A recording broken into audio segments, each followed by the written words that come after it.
So what's going on guys, Kids here and welcome back to a brand new video. For today I will show you the top 5 best new meta builds in last epoch. So for each class I will show you one best build and the specific mastery that you should pick. Then I will explain the most overpowered gear, blessings, idols, the skill rotations and so much more. So if you want to use the newest meta builds, then this is the video for you. And with that said, let's get right into it. So then moving over to the first meta build, which is the explosive balista falconer. This build will spread havoc on the battlefield, filling it with explosions so huge that it will do insane amount of AoE damage. And mainly we will achieve this by using a constant flow of the explosive chaps, which then procs explosive ballista that will decimate all the enemies in our way. So then let's move over to the build. And for the skills we will pick the ballista, explosive chap, smoke bomb, dive bomb and the falconry. Then next up we have the passives, and this is how all the points should be allocated. But if you don't have as many points yet, then here in the bottom you can see the order that they should be spent at. And afterwards I recommend for you to fully complete the campaign so you could collect the remaining passive points. Then for our endgame gear, we want to get the dexterous peak of the mountain of the ox. Then the commander's death rattle, apogee of frozen light of the authority, then the dexterous woven flesh of the ox, then the protective cradle of the erased of the defender, then the dexterous sealed turquoise ring of the sanctuary, then the necromancer's sealed divine gurgle of the ox, then the slender sealed ivory ring of the sanctuary, then the dexterous sealed eternal gauntlet of the acid, then the mercurial foot of the mountain of the giant, and then lastly the dexterous malware Wraith. As you can see, this is a full endgame gear, so until you achieve the best of the best, I would recommend for you to upgrade your current gear, and just look for similar stats that I just showed for each item. Then for the blessings, we want to farm the Grand Sight of the Outcasts, then the Grand Talent of the Grandeur, then the Grand Echo of the Solorim, then Grand Amenity of the Clans, then the Grand Light of the Moon, then the Grand Hope of the Beginning, then the Grand Resolve of Humanity, Grand Memory of Masters, Grand Resolve of the Grail, and then finally the Grand Body of Obsidian. And then for one of the last things we have the idols. I recommend to use 4 large shadow idols with health and elemental resistance, then 1 Dorn Marjan idol with bow physical damage for ballista and bow critical strike chance, so we could get up to 100%. And then lastly finish with 2 stout Legonian idols with health stat to further increase our survivability. Then next up we have the gameplay, and our main skill rotation is to use explosive chap to proc the ballista, then we use the divine bomb and falcon strikes against priority targets. Then we once in a while use the falcon strikes to fear enemies when needed. And then lastly we can throw the decoy when we are in danger to give ourselves some time to breathe, and that's about it. So then for the second build we have the Wraith necromancer. This build will use summon Wrath and summon volatile zombie skills to summon a horrifying minion army that will destroy your enemies. Because we will get fire projectiles, so that means that our gameplay will look very fun. As well, we will be able to see massive barrages of fire going around all across our screens. So then with that said, for our skills, we will use the Summon Wrath, Drain Life, the Red Shade, Summon Volatile Zombie and Chance Plant. Then next up we have the passives, and this is how all of our points should be allocated. But if you don't have as many points yet, then here in the bottom you can see the order that they should be spent at. And afterwards I recommend for you to fully complete the campaign so you could collect the remaining passive points. Then for the endgame gear, we want to get the Vital Sealed Remnant Mask of the Defense, then the Commander's Logis Hunger, then the Aberrant Call of the Coven, Acolyte Sealed Remnant Plate of the Fortification, Ursine Sealed Turkish Ring of the Endurance, Commander Sealed Praetorian Belt of the Ox, Ursine Sealed Turquoise Ring of the Life, Shades Jewelrous Obsidian, Vital Sealed Solarium Graves of the Fortification, and the Shades Twisted Heart of the Onkeros. As you can see, this is a full endgame gear, so until you achieve the best of the best, I would recommend to upgrade your current gear and look for similar stats that I just showed for each item. Then for our blessings, we want to farm the Grand Winds of the Fortune, Grand Slumber of the Morditas, Grand Memory of Light, Grand Chill of Death, Grand Bastion of Divinity, Grand Hope of the Beginning, Grand Resolve of Humanity, Grand Knowledge of Skill, Grand Bulwark of Thunder, and Grand Body of Obsidian. And then finally we have the idols. I recommend to get 2 Adorned Immortal Idols, with a chance for summon Wraith to summon a Flame Wrath instead. And then the last 4 you want to get the large Immortal Idols with the health prefix. For the suffixes you need at least 1 minion chance to apply Mark for the death on hit. The rest of the suffixes are more flexible, so you can go with health and avoid retention. Then next up we have the gameplay, and our main skill rotation is to use the Summon Wrath skill to summon our minions. Then we buff them with the Dread Shade. Then afterwards we use the Drain Life on top of our minions to generate mana and gain buffs. Then after that we keep summoning more minions with the Summon Wrath to reach our minion limit. And once you reach it, then we can just keep spamming the Summon Volatile Zombie. And then lastly, for more buffs or mobility, use the Chance Plant. And don't forget to refresh the Dread Shade whenever it expires. And that's about it. So then for our next build we have the Tempest Earthquake Beastmaster. This is one of the new meta builds that was just discovered, because this build will generate tons of mana with the Tempest Strike, thanks to the resurgence of the land. So then all of this mana we will spend on the Earthquake skill, which then will inflict extremely high damage. So then with that said, let's move over to our skills. And we will be using the Tempest Strike, Earthquake, Summon Frenzy Totem, Warcry and Fury Leap. Then next up we have the passives, and this is how all of our points should be allocated. But if you don't have as many points yet, then here in the bottom you can see the order that they should be spent at.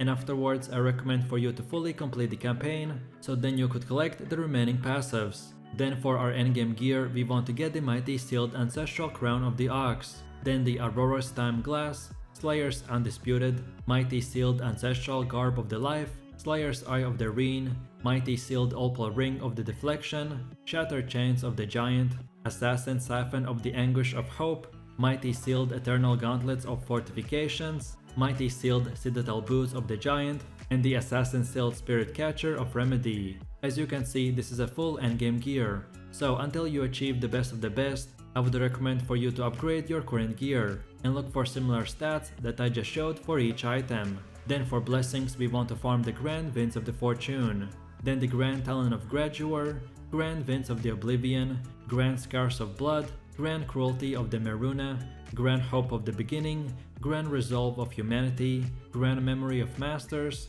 Grand Fury of North, and Grand Body of Obsidian.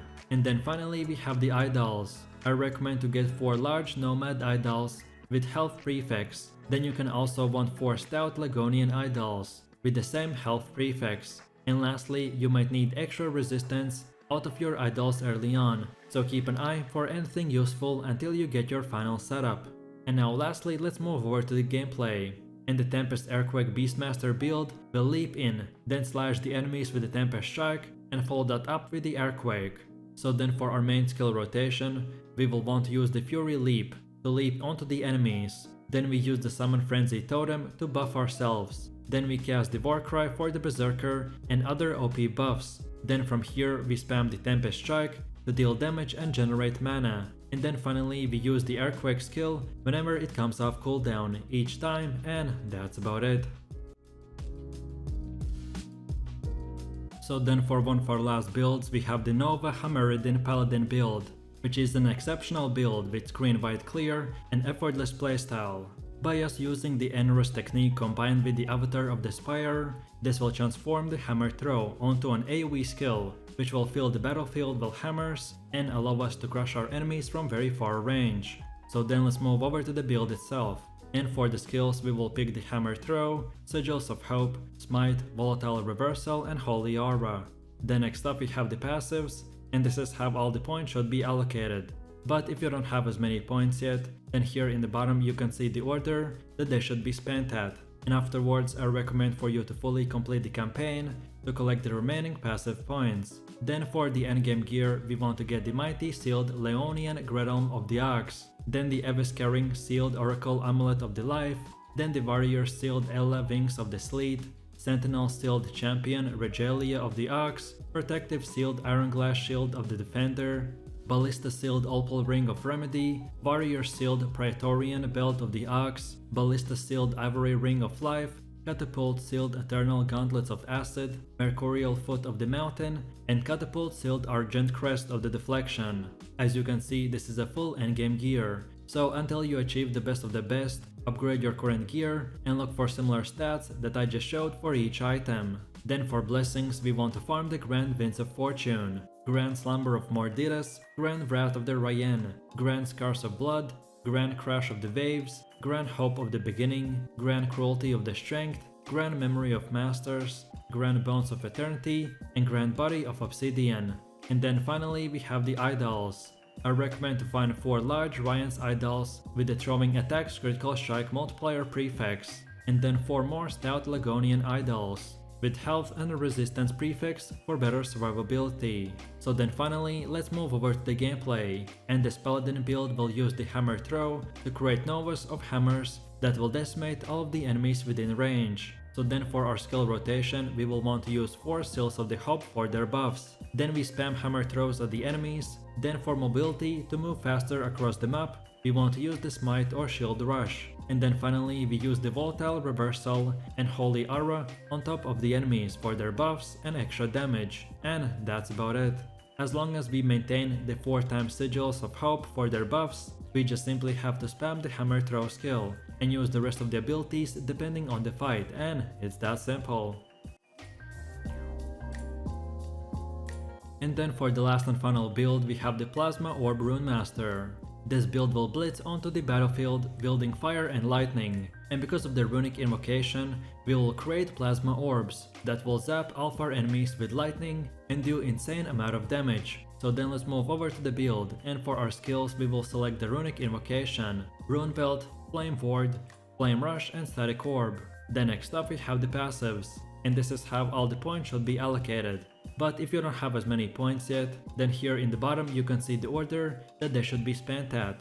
And afterwards I recommend for you to fully complete the campaign to collect the remaining passive points. Then for our endgame gear, we want to get the mages, Bone Clamor, Carbute, Omnis, Shades Mac, Alchemist Ladle, Fundamental Criterion of Fortification, Imbued Sealed Crystal Skull of the Warding, Scholar Sealed Opal Ring of Deflection, Cleansing Sealed Spider Silk Clash of the Ox, Scholar Sealed Opal Ring of Life, Scholar Sealed Eternal Gauntlets of Acid, Mercurial Morning Frost of the Giant, and Dexterous Twisted Heart of the Onkeros. As you can see, this is a full endgame gear, so until you achieve the best of the best, I would recommend for you to upgrade your current gear and look for similar stats that I just showed for each item. Then for blessings, we want to farm the Grand Sight of the Outcasts, Grand Arrogance of the Argentus, Grand Hunger of the Void, Grand Cruelty of Formosus, Grand Light of the Moon, Grand Hope of the Beginning, Grand Resolve of Humanity, Grand Memory of Masters, Grand Resolve of the Grail, and Grand Body of Obsidian. And then finally we have the idols. I recommend to find 4 large arcane idols with the increased cast speed while you have lightning Aegis prefix, and then get 2 more adorned arcane idols with the void retention or health on kill prefixes. So then let's move over to the gameplay, and the Plasma Orb Runemaster attacks enemies from close range to long range, ensuring that all the skills at his disposal can hit the target. So then for our rotation, first of all, before even attacking the enemies, we need to combine the CFC runes by casting Static Orb, Rune Bolt, and then again the Static Orb. Then after this we want to cast the Revonus Frostguard with the Runic Invocation, then cast Plasma Orb 2 times by combining the FLF runes with the Rune Bolt, Lightning Blast, and Rune Bolt again, and then casting the Runic Invocation. Then now with Plasma Orbs orbiting you, you can now engage the enemies. So now we only attack enemies by using the Flame Rush to move around the map and use the Static Orb, which will provide you with multiple buffs. Then cast more Plasma Orbs between Flame Rush uses, and ensure that all of these things orbiting you don't go down. So keep a track of your mana and recast Rune Bolt and Revonus Frostguard, and keep using the Flame Rush with all of our massive buffs on top of us, and that's about it. So with that said, I really do appreciate everyone for watching, guys, and I hope you enjoyed it. If you have any suggestions, feedback, or other good last epoch builds or guides that you would like to see in the next video, then feel free to leave your comments in the comment section down below. And while you're doing that, please click like, subscribe, and enable that notification bell So this way you could support the channel and not miss any more amazing content. With all this said, you have an amazing day and I will see you in my next video, so take it easy, peace.